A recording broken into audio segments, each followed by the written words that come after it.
Hey friends, hello and welcome back to this YouTube channel.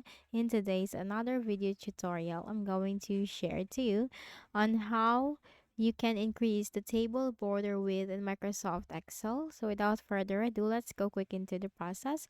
So first is you just need to open your Excel document that has a table in it. So as you can see, I have this here in mind. I have prepared this table for you. So once you are in your document or your Excel sheet, just simply select the table by dragging your cursor into the whole table.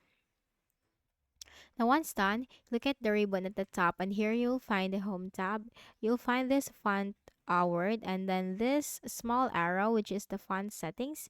You can also press Ctrl plus Shift plus F to go into this window, format cells window, and here you'll find this tabs number alignment font border fill protection.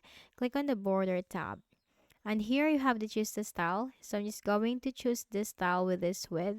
So it's up to you. You can simply choose that from here. But I want to choose this one which has this width. So once done, we just need to simply look at the present. So if you want to put it in the outline, you can simply do that. If you want to put it inside, you can simply click on it.